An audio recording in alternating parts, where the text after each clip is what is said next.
ರಾಜ್ಯ ಸರ್ಕಾರದ ಅನುದಾನಿತ ಶಾಲಾ ಕಾಲೇಜುಗಳ ಪಿಂಚಣಿ ವಂಚಿತ ಇವತ್ತು ಶಿಕ್ಷಕರ ಸಂಘ ಇವತ್ತು ವೇದಿಕೆ ಇವತ್ತು ವಿದ್ಯುಕ್ತವಾಗಿ ಉದ್ಘಾಟನೆಯಾಗಿದೆ. ಇದಕ್ಕೆ ಈ ಸಂಘಕ್ಕೆ ವಿಧಾನ ಪರಿಷತ್ ಸಚಿವರುಗಳು ಇವತ್ತು ಒಂದು ಮತ್ತು ಹಾಗೇನೆ ವಿಧಾನ ಪರಿಷತ್ ಆಗಿರ್ತಕ್ಕಂಥ ಪುಟ್ಟಣ್ಣವರು ವಿದ್ಯುಕ್ತವಾಗಿ ಚಾಲನೆ ಕೊಟ್ಟಿದ್ದಾರೆ. ಒಟ್ಟಾರೆಯಾಗಿ ಇವರ ಬೇಡಿಕೆ ಏನಪ್ಪಾ ಅಂದರೆ, ತಮಗೆ ಇದುವರೆಗೂ ಸಿಗಬೇಕಾಗಿರ್ತಕ್ಕಂಥ ಪಿಂಚಣಿ ನಾವು ಸಾಕಷ್ಟು ವಂಚಿತರಾಗಿದ್ದೀವಿ. ಸುಮಾರು 1984 ಶಿಕ್ಷಕರು ಈ ಒಂದು ಸೌಲಭ್ಯವನ್ನು ಕೂಡ ಪಡೆದುಕೊಳ್ಬೇಕಾಗಿದೆ. ಅವರೆಲ್ಲರೂ ಕೂಡ ಈ ಪಿಂಚಣಿಯಿಂದ ವಂಚಿತರಾಗಿದೆ. ಇದರಿಂದ ನಮ್ಮ ಜೀವನ ನಿರ್ವಹಣೆ ಮಾಡ್ತಕ್ಕಂಥ ನಿವೃತ್ತಿ ಸಂದರ್ಭದಲ್ಲಿ ನಮ್ಮ ಜೀವನ ಸಾಕಷ್ಟು ಕಷ್ಟ ಸಾಧ್ಯವಾಗಿದೆ ಅಂತಕ್ಕಂಥ ಮಾತನ್ನು ಕೂಡ ಇವತ್ತು ಅಧ್ಯಕ್ಷ ಆಗಿರ್ತಕ್ಕಂಥ ಕುಕ್ಕುಟ್ನೂರು ಹಾಗೆಯೇ ಕಾನೂನು ಸಲಹೆಯಾಗಿರ್ತಕ್ಕಂಥ ಜಾಧವ್ ಅವರು ಸಾಕಷ್ಟು ವಿವರವನ್ನು ತಿಳಿಸಿದ್ದಾರೆ. ಒಟ್ಟಾರೆಯಾಗಿ ರಾಜ್ಯ ಸರ್ಕಾರ ಇದಕ್ಕೆ ತಗತಕ್ಕಂಥ ವೆಚ್ಚ 30 ರಿಂದ 35 ಕೋಟಿ ರೂಪಾಯಿ ಇದಕ್ಕಾಗಿ ತಗಬಹುದಾಗಿದೆ, ವಾರ್ಷಿಕವಾಗಿ ತಗಬಹುದಾಗಿದೆ. ಒಟ್ಟಾರೆಯಾಗಿ ಈ ಬರತಕ್ಕಂಥ ಅಧಿವೇಶನದಲ್ಲಿ ಈ ಒಂದು ವಿಷಯವನ್ನು ರಾಜ್ಯ ಸರ್ಕಾರ ಸದನದಲ್ಲಿ ಒಂದು ಸೂಕ್ತ ಪರಿಹಾರವನ್ನು ಒದಗಿಸಿಕೊಡ್ಬೇಕಂತಕ್ಕಂಥದ್ದು ಎಲ್ಲ ನಿವೃತ್ತ ಪಿಂಚಣಿದಾರರ ವೇದಿಕೆಯ ನೌಕರರ ಶಿಕ್ಷಕರ ಹಾಗೇನೆ ಕಾಂಗ್ರೆಸ್ ಪ್ರಣಾಳಿಕೆ ಚುನಾವಣಾ ಪ್ರಣಾಳಿಕೆ 2023 ವಿಧಾನಸಭಾ ಚುನಾವಣಾ ಪ್ರಣಾಳಿಕೆಯಲ್ಲಿ ಕಾಂಗ್ರೆಸ್ ಸರ್ಕಾರ ಪ್ರಣಾಳಿಕೆಯಲ್ಲಿ ಏನು ಸೇರಿಸಿದ್ರಪ್ಪ ಅಂದರೆ, ಈ ಪಿಂಚಣಿ ಅನುದಾನಿತ ಶಾಲಾ ಕಾಲೇಜು ಪಿಂಚಣಿದವರ ಅವರಿಗೆ ಸೂಕ್ತ ಪರಿಹಾರವನ್ನು ಕೊಡತಕ್ಕಂಥ, ಅವರಿಗೆ ಪಿಂಚಣಿ ಕೊಡ್ತಕ್ಕಂಥ ಭರವಸೆಯನ್ನು ಕೂಡ ಪ್ರಣಾಳಿಕೆಯಲ್ಲಿ ಕೂಡ ಕೊಡದಾಗಿತ್ತು. ಅದರಂತೆಯೇ ಕೂಡ ಇವರು ಈ ಒಂದು ಸಮಸ್ಯೆ ಇದೆ, ಆ ಸಮಸ್ಯೆಯನ್ನು ಕೂಡ ಬಗೆಹರಿಸಬೇಕಂತಕ್ಕಂಥದ್ದು ಕೂಡ ಅವರ ಒಂದು ಒತ್ತಾಯವಾಗಿದೆ ಅಂತ ಹೇಳ್ಬೋದು. ಏನು ಪ್ರಮುಖವಾಗಿ ಈ ಸಭೆ ಏನು ಚರ್ಚೆ ಆಯಿತು ಸರ್? ನಾನು ಡಾಕ್ಟರ್ PS ಕುಕ್ಕುಟ್ನೂರು ಅಂತ 2006ರ ಪೂರ್ವ ಪಿಂಚಣಿ ವಂಚಿತರ ವೇದಿಕೆಯ ಅಧ್ಯಕ್ಷನಾಗಿ ಸುಮಾರು 8 ತಿಂಗಳಿಗೆ ನಾನು ಕೆಲಸ ಮಾಡ್ತಾ ಇದ್ದೇನೆ. ಇವತ್ತು ಕರೆದಿರ್ತಕ್ಕಂಥ ಉದ್ದೇಶ ನಮ್ಮ ವೇದಿಕೆಯ ಒಂದು ಉದ್ಘಾಟನೆ, ಜೊತೆಗೆ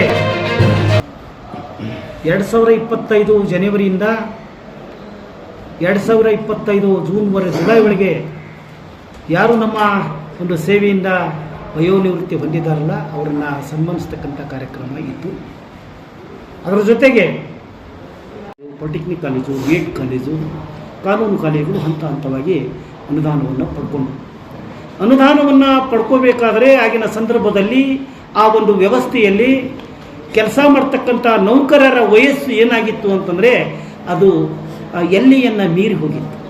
ಅಂದರೆ ಸರ್ಕಾರಿ ನೌಕರಿಯನ್ನು ಯಾವ ರೀತಿಯಾಗಿ ಪಡ್ಕೋಬೇಕಾದ್ರೆ ಕೆಲವೊಂದು ಅರ್ಹತೆಗಳಿವೆ. 50 ವರ್ಷಗಳ ನಂತರ ನನಗೆ ಅನುದಾನವನ್ನು ಸಿಕ್ತು. ಇದು ಸರ್ಕಾರ ಮಾಡಿರ್ತಕ್ಕಂಥ ಒಂದು ಘೋರ ಅನ್ಯಾಯ, ಸರ್ಕಾರಗಳ ಒಂದು ವಿಳಂಬ ನೀತಿ.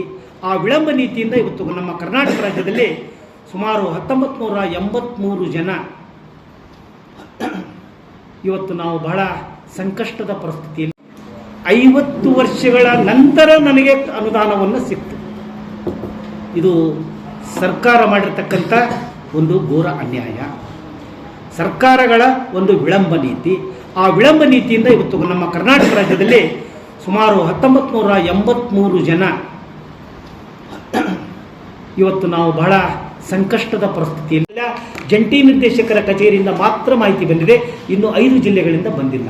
ಅದಕ್ಕೂ ಕೂಡ ನಾವು ಪ್ರಯತ್ನ ಮಾಡಿ ಇವತ್ತು ಆ ಮಾಹಿತಿಯನ್ನು ತರಿಸಿಕೊಂಡು ಆದಷ್ಟು ಬೇಗ ಸಚಿವ ಸಂಪುಟಕ್ಕೆ ಕ್ಯಾಬಿನೆಟ್ಗೆ ತರ್ತಕ್ಕಂಥ ಕೆಲಸವನ್ನು ಇವತ್ತು ಮಾನ್ಯ ಮಂತ್ರಿಗಳು ಕೂಡ ನಮಗೆ ಸಹಕಾರ ಕೊಡ್ತಾ ಇದ್ದಾರೆ.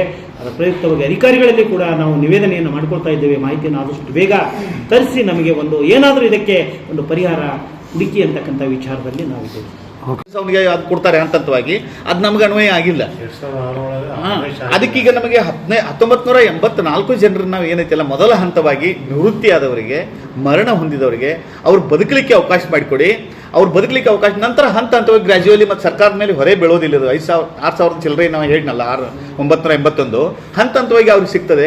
ಮೊದಲಿಗೆ ಇವ್ರಿಗೆ ಬಿಡುಗಡೆ ಮಾಡಿದರೆ ನಾವು ಬದುಕಲಿಕ್ಕೆ ಒಂದು ದಾರಿ ಆಗ್ತದೆ ಅಂತೇಳಿ ನಾವು ಸರ್ಕಾರವನ್ನು ಒತ್ತಾಯ ಮಾಡ್ತಾ ಇದ್ದೀವಿ. ಆ ಪ್ರಯುಕ್ತ ಇವತ್ತು ನಮ್ಮ ವೇದಿಕೆಯನ್ನು ನಾವು ಹಿಂದೆ ರಿಜಿಸ್ಟ್ರೇಷನ್ ಆಗಿದೆ, ಇವತ್ತು ಅಧಿಕೃತವಾಗಿ ಅದನ್ನು ಓಪನಿಂಗ್ ಮಾಡಿ ಪ್ರಾರಂಭ ಮಾಡಿದ್ದೀವಿ. ವೇದಿಕೆಯಿಂದ ಬಂದಂಥ ಎಲ್ಲ MLCಗಳು ಸಹ ನಮ್ಮ ಪರವಾಗಿ ಹೋರಾಟ ಮಾಡಲಿಕ್ಕೆ ಒಪ್ಪಿಗೆಯನ್ನು ಕೊಟ್ಟಾರ. ಅದಕ್ಕೆ ಮತ್ತೊಮ್ಮೆ ಸರ್ಕಾರ ಕೇಳ್ಕೊಳ್ಳೋದ್ರೆ ದಯವಿಟ್ಟು ನಮಗೆ ಬೇಗನೆ ವೇತನವನ್ನು ಕೊಡಿ. ಸರ್ಕಾರದ ತಾರತಮ್ಯ ನೋಡ್ರಿ ಯಾವ ರೀತಿ ಕಾಣ್ತಾ ಇದೆ. ನಾವು ಸಂಘ ಸಂಸ್ಥೆಗಳಲ್ಲಿ ಕೆಲಸ ಮಾಡಿದವರು ಸರ್ಕಾರದಲ್ಲಿ 2006ಕ್ಕಿಂತ ಮುಂಚೆ ಅವರು ಅಧಿಸೂಚನೆ ಆಗಿತ್ತು, ಆದರೆ ಅವರಿಗೆ ಅಧಿಕೃತ ಆದೇಶ 2006 ನಂತರ ಕೊಟ್ಟರು. ಅವ್ರಿಗೆ NPS ಕೊಡಲಿಲ್ಲ. ಈ ಮೊನ್ನೆ 1 ತಿಂಗಳ ಹಿಂದೆ ಸರ್ಕಾರ ಆದೇಶ ಮಾಡಿ 11,000 ಚಿಲ್ಲರೆ ಜನರಿಗೆ ಹಳೆಯ ಪಿಂಚಣಿಯನ್ನು ಘೋಷಣೆ ಮಾಡಿದೆ. ಅದನ್ನು ನಮ್ಮದು ಒಂದು ಪಾಯಿಂಟ್ ಅದರಲ್ಲಿ ಸೇರಿಸ್ಕೊಂಡು ಬಿಟ್ಟಿದ್ರೆ ಸಾಕಿತ್ತು. ನಿಗಮ ಮಂಡಳಿಯವರಿಗೂ ಸರ್, ನಾನು doctor GP Nagaraj, principal, retired principal, CTV Venkataswamy college of education, Madhugiri, Tumakuru district. Sir, ನಾನು ರಿಟೈರ್ಡು ಆಗಿದ್ದು 2018 ಜುಲೈನಲ್ಲಿ. ಅಲ್ಲಿಂದ ಈವರೆಗೆ ನಾನು ಪಿಂಚಣಿ ವಂಚಿತನಾಗಿದ್ದೇನೆ. ನಮ್ಮ ಕಾಲೇಜ್ಗಳು, ಸುಮಾರು ಶಾಲಾ ಕಾಲೇಜ್ಗಳು 31/3/2006 ವಯಸ್ಸಾದವರಿಗೆ, ಆಮೇಲೆ ಮಕ್ಕಳು ಮರಿ ನೋಡೋದಿಲ್ಲ. ಈಗಿನ ಪರಿಸ್ಥಿತಿನಲ್ಲಿ ಭಾಳ ಕಷ್ಟದ ಪರಿಸ್ಥಿತಿ. ಯಾರು ಮಕ್ಕಳು ಅಷ್ಟೊಂದು ಏನು ಲಾಭ ಇಲ್ಲ ಅಂದರೆ ಅವ್ರನ್ನ ತಂದೆ ತಾಯಿಗಳನ್ನ ನೋಡೋದೇ ಇಲ್ಲ. ಬರ್ತಾಯಿದ್ರೆ ಪೆನ್ಷನ್ ಬಂದರೆ ನೋಡಲ್ಲ, ಅಂಥದ್ರಾಗೆ ನೋಡೋದಿಲ್ಲ. ಹಾಗಾಗಿ ಅನೇಕ ಕಾಯಿಲೆಗಳಿಂದ ಕೊರಗ್ತಾ ಇರ್ತಕ್ಕಂಥದ್ದು ಶಾಲಾ ಶಿಕ್ಷಕರು ಇರ್ಬೋದು, ಕಾಲೇಜು ಉಪನ್ಯಾಸಕರು, ಪ್ರಾಂಶುಪಾಲರು ಕನಿಷ್ಠ ಪಿಂಚಣಿಯನ್ನು ಒದಗಿಸ್ಕೊಟ್ರೆ ಅವರು ಸಂಧ್ಯಾಕಾಲದ ಜೀವನವನ್ನು ಸ್ವಲ್ಪ ದಿನ ಅದು ನೆಮ್ಮದಿ ಜೀವನ ನಡೆಸ್ತಾರೆ ಅಂತಕ್ಕಂಥದ್ದು ನಮ್ಮ ಭಾವನೆಯಾಗಿತ್ತು. ಅದಕ್ಕಾಗಿ ನಾವು 2006 ಪೂರ್ವದ ಪಿಂಚಣಿ ವಂಚಿತ ಅನುದಾನಿತ ಶಾಲಾ ಕಾಲೇಜುಗಳ ಪಿಂಚಣಿ ವಂಚಿತ ನೌಕರರ ವೇದಿಕೆ ಅಂತ ಒಂದು ವೇದಿಕೆಯನ್ನು ಮಾಡ್ಕೊಂಡು, ಸಂಘಟನೆಯನ್ನು ಮಾಡಿಕೊಂಡು ಸರ್ಕಾರದ ಮೇಲೆ ಒತ್ತಡ ತರ್ತಕ್ಕಂಥ ಪ್ರಯತ್ನವನ್ನು ನಾವು ಮಾಡ್ತಾಯಿದ್ದೀವಿ.